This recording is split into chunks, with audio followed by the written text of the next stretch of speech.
Want to know why tomorrow could be the rapture?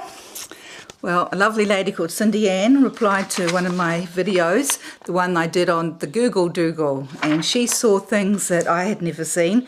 But she is speaking about stellarium on the 18th of the 11th, tomorrow, at 5 a.m. East. The moon is on the scale, and the sun is right next to it, with Venus at the top, followed by Jupiter.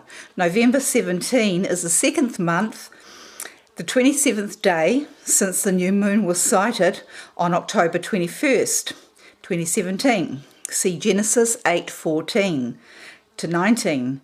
And it was November the 16th to the 17th, 2016, when Jupiter started to enter Virgo's womb. And that was the second month, the 16th to the 17th day that Noah entered the ark.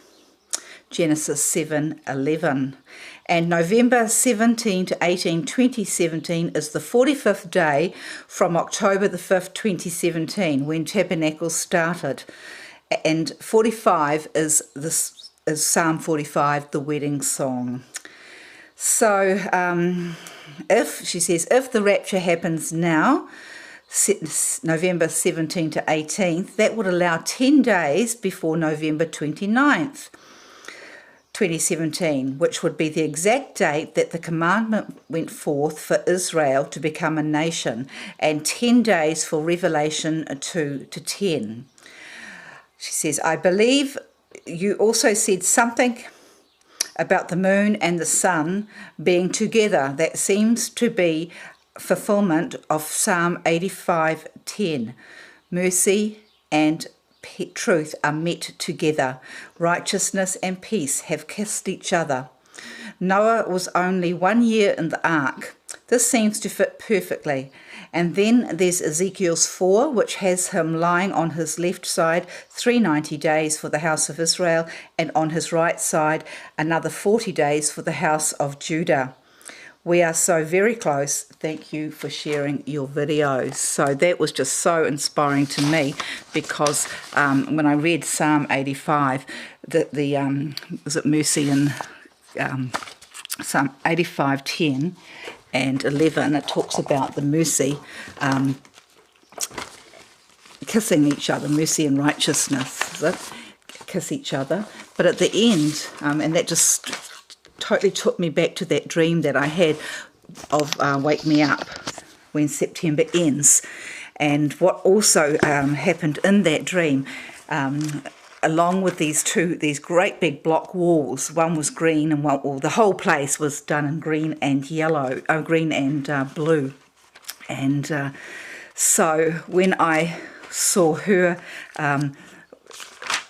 explanation there, I naturally just heard, I saw these walls, and when I saw a Jonathan Clegg movie also of these great big doors closing in New York, the underground tunnel there, and with this really strange headline on the New York Times talking about winter, and tomorrow it will be wintry as well, as they just show these pictures of steam rising out of a manhole or something like that. And it really just struck me that what they were talking about, they did that news story last week on the Friday, but of course everyone, these places make these stories during the night, so on the day, so they wouldn't be talking about the Saturday and winter at the same time. So I felt that was a message to the world, about pray that your flight isn't on the Sabbath or in the winter. So this dream that I had, which ended with Wake Me Up When September Ends, was just so poignant, and I just knew it was speaking of the rapture, or the Lord coming to get us. And the green and the blue signify, blue is the heaven or the sky, spirit or water. It's also insight, revelation, communion, earth. Green is growth, heart, healing, love, joy, connection, and nature.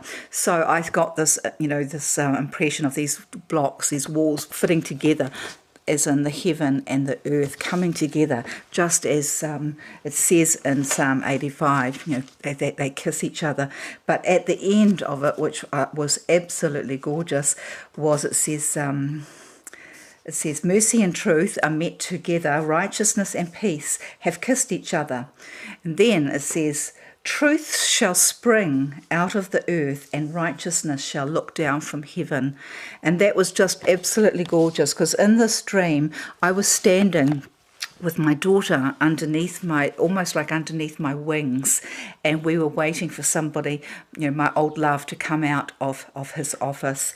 But what I just really noticed, and there was a screen playing with the world, the great big screen on the wall with scenes from the world playing behind us. But what I noticed also was the springiness on the ground, that I was springing. And so when I read that Psalm 85, righteousness springs up from the earth, it was just so beautiful. So I just really believe that we are right there now. And I think that's all I wanted to say there. But so because of that, and if you go and look up the other scriptures, of course, she is talking about the days of Noah, and how many, the days that when he went into the ark, and which is exactly now. And of course, it just occurred to me, that's one of the things Jesus said. Why aren't we thinking about this? As in the days of Noah. That, and the ark is a rapture event. So because of that, I want to do this video, and I know I'll get flack about it, but I don't care, because I know there's a big difference between spiritism, fortune telling, that sort of quackery. Satan, Satan knows the future, of course, so he tells his prophets.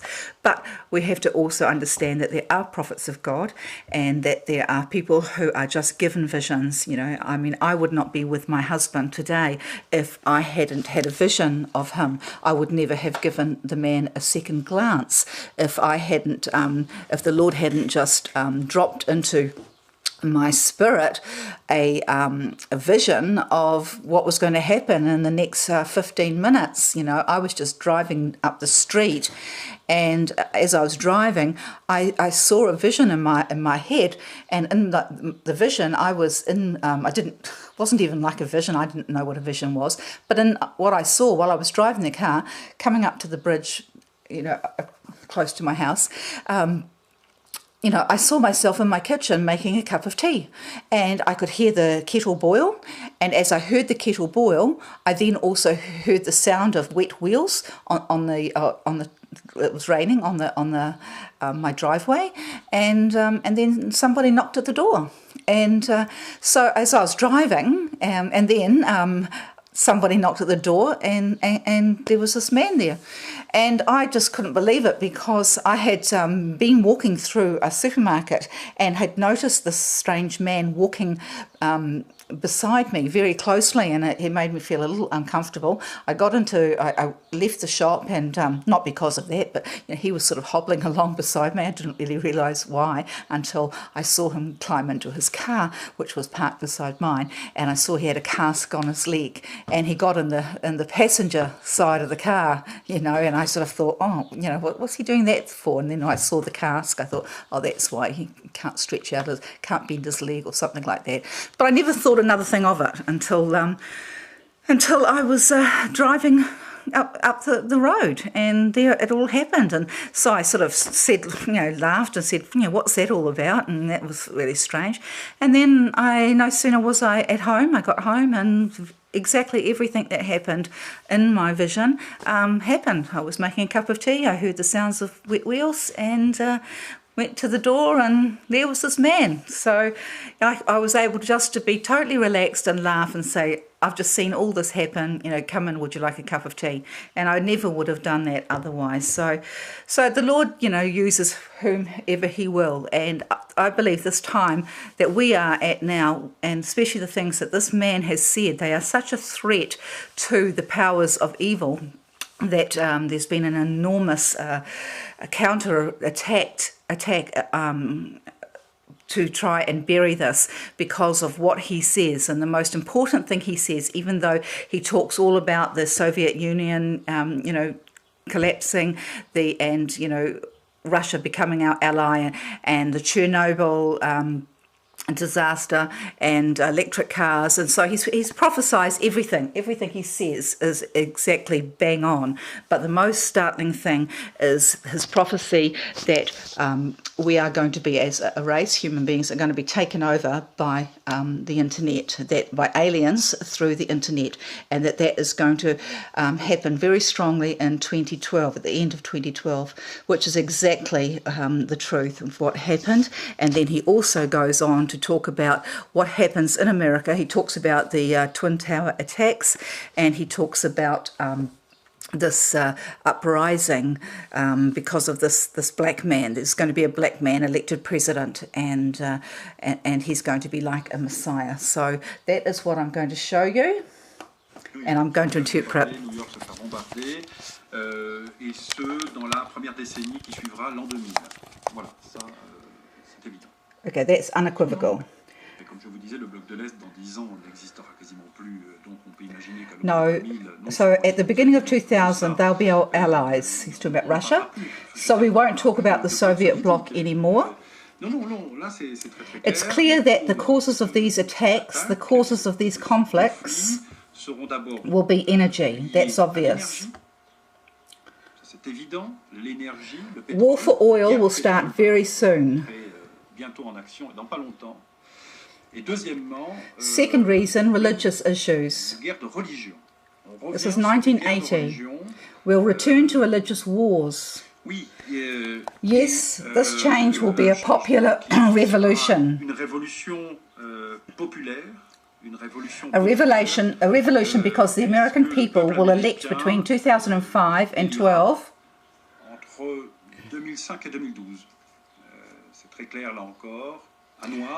a black man as president of the most powerful country in the world. A black man will be the most powerful man on the planet. This change will be pushed by a popular movement. The people will rally behind this man like he was, maybe not the Messiah, but some kind of savior.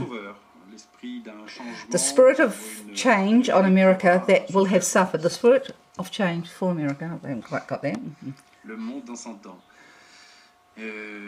He predicts his own death now. I don't see anything for those years in 100 years. As far as my psychic vision goes, I don't see anything after 2012. Okay, so I'm not going to carry on with that. Hopefully that is enough. But I just would point out, because I took a lot of trouble trying to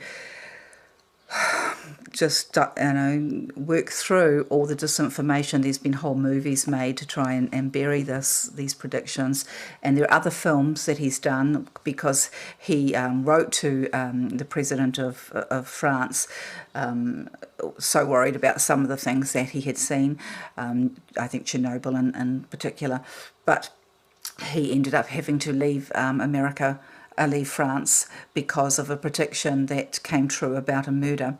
So, but there is also, with their disinformation, they've gone to great lengths, and there is one video which says Jacques Nietzerman pretending that he's not Jacques Nietzerman, and because I'd read also a lot of the comments during this time, because I absolutely know without a shadow of a doubt that he is genuine, and that the Lord would want you to know this, and because Barack Obama is coming back. Now, I said at the beginning, I think, that I had a dream this morning about Donald Trump, and it was a horrible dream, and I won't tell you the gory details, but basically the message of the dream was bad cop. All my dreams of Trump have been positive up until the last two, and the last one was where he had walked away from a group and given the signal for his own assassination. And even though he lay down and made all the sounds for the assassination, it was a tall, dark man in a balaclava standing in the sides, and he made the signal and gave the signal and was shot or whatever, and then died. But I knew he wasn't dead, and he lay there a long time pretending to be dead. So I haven't been able to figure that out. But then this morning, this dream that I had, I will tell you actually, it was hideous. He was a cop, and he was sodomizing a woman cop. So there was a cryptic tweet apparently about that he put out that was meant to be a mistake, and it was he's talking about law and order or something to do with the latest shooting, and I think they're thinking that it's predicting martial law or something like that. So that when I saw the thing that impressed me in my dream was good cop, it was bad cop. That's what the whole dream was. He's a bad cop. And then it just occurred to me, of course, that's the routine. It's good cop, bad cop. And that we can see all over the media that they have been pushing, you know. And Obama's been trailing Trump all around the world. And so they're just doing the good cop, bad cop song and dance. And to divide the world, fill us with hatred for each other, and so that they can institute martial law and any other thing that they need to keep the population quiet with whatever is happening. You know, at the same time, Planet X is being seen all over the world. Anything could happen, you know, with that, with floods all over the world, tornadoes, everything that, and so they want to keep that quiet also, so that you don't realise that global change is not something that we can do anything about, but it is the Lord coming in, and Planet X is coming into our solar system. It's here now, and it's being filmed all over the world. So that is all I've got to say, but I hope you'll look up these the scriptures, you know, of the times, because this is the day, you know, that that the rains started, you know, and Noah was put in his ark. So here, hopefully, but I really wanted you to watch that Jux, and I don't know which way you know, the rapture's going to go, you know, whether the Lord keeps us safe like he did Noah, I don't know. I want to believe that we're going to be up there in heaven with him, but, you know, righteousness springing up from the ground, you know, that, you know, to me, you know, there's, I don't know. Anyway, I've said the best that I can, and I just hope that non-believers will see this and come to Jesus. Thanks for watching.